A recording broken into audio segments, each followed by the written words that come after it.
நீங்க உண்மையாவே வெயிட் குறைக்கிறதுல சீரியஸா இருந்தீங்கன்னா இப்ப நான் சொல்ற இந்த 3 விஷயத்த பண்ணவே பண்ணாதீங்க.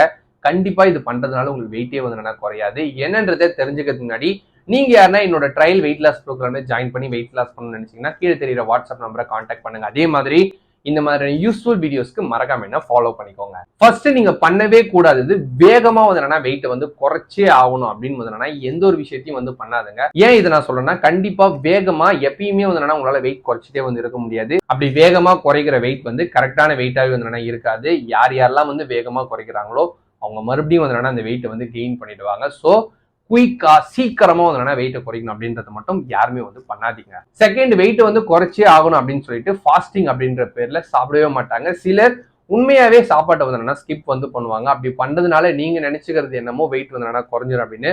ஆனா உண்மையா உங்களோட மெட்டபாலிசம் எல்லாமே வந்து கம்மி வந்து ஆயிட்டு வெயிட் வந்து இன்னும் கெயின் ஆக தான் செய்யுமே தவிர வெயிட் வந்து குறையவே குறையாது. ஸோ கரெக்டான டைம்லையும் கரெக்டான அளவும் நீங்க வந்து சாப்பிடணும். தேர்ட், வெயிட் குறைக்கணும் அப்படின்றதுக்காக எதனா ஒரு எக்ஸசைஸ் பண்ணலாமே அப்படின்னு சொல்லிட்டு வெறும் கார்டியோ எக்ஸசைஸ் மட்டும், அதாவது ஒரு வாக்கிங்கா இருக்கட்டும், ஜாகிங்கா இருக்கட்டும், இந்த மாதிரி அதை மட்டுமே வந்து கன்சிஸ்டண்டா வந்து பண்ணிட்டு இருப்பாங்க. ஆக்சுவலி அதை மட்டும் அந்த மாதிரி வந்து கன்சிஸ்டண்டா வந்து பண்றது டோட்டலா தப்பு. அப்படிலாம் வந்து பண்ணவே கூடாது. நீங்க கார்டியோ எக்ஸசைஸும் வந்து பண்ணணும், அது கூட ஸ்ட்ரென்த் ட்ரைனிங் நீங்க வந்து பண்ணணும். இதை கம்பைன் பண்ணி பண்றது தான் வந்து நல்ல ரிசல்ட்ஸ் வந்து உங்களுக்கு கொடுக்கும்.